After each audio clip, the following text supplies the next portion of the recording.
If Bluekeep didn't do it for you, the Goldbrute botnet will definitely convince you to take your RDP servers off the internet.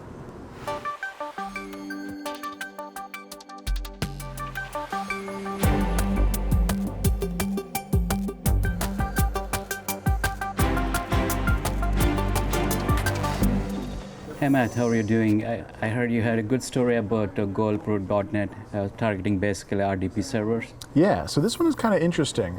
They're calling it Goldbrute. I'm not really sure why gold, but brute is because they are brute forcing RDP servers. This research was done by a guy from Morphus Labs. Okay. And what they found is that there's a botnet targeting about 1.5 million different RDP servers. Wow. It turns out there's more RDP servers than that, but the way that it's making its target lists, I guess it's not accounting for all of them. The bot's written in Java, and the interesting thing about it is that the way that it brute forces is that instead of trying to, you got one endpoint that's part of your botnet, instead of trying a whole bunch of passwords from one endpoint, what it's doing is spreading out the work amongst all the members. So one endpoint will try a single username and password. Another endpoint will try a different username and password.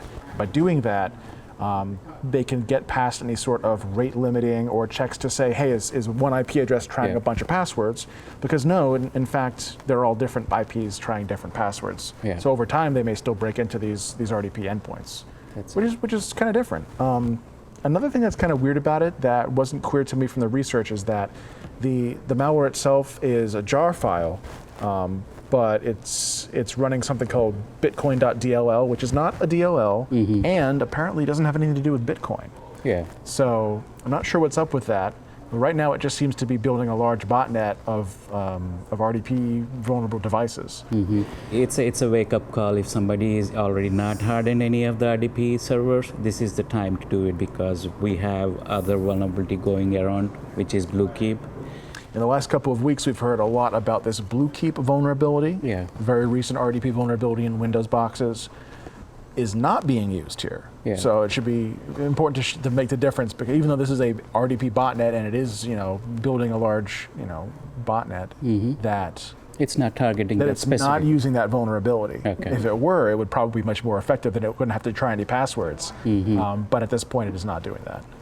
Well, what's interesting about that is that for Bluekeep, if the target RDP server has network level authentication enabled, then that does require the attacker to have some kind of valid credential in order to, try to work with that issue. So one of the things I was wondering about is whether or not this brute force kind of enumeration of RDP servers out there getting some kind of valid credential out there is sort of a prelude to a secondary phase, which is going to be driving Bluekeep, but also having an ability to get around that network-level authentication issue.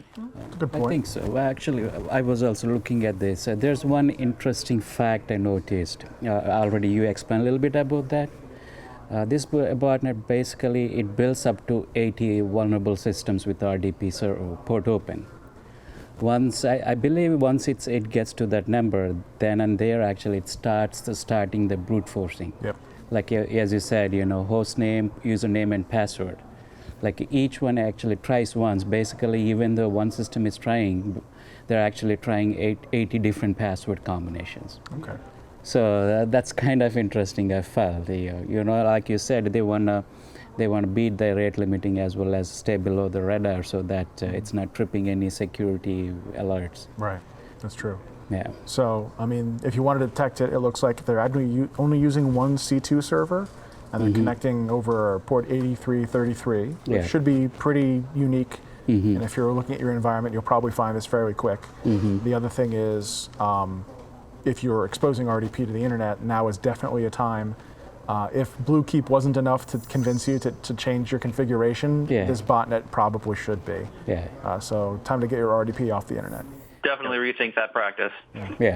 Also, if you see any bitcoin.dll, that's a giveaway in this case? I think so, I mean, it doesn't seem like a very common file name to have, but especially if you find something that claims to be a DLL and is actually a jar file, you should definitely perk up your ears.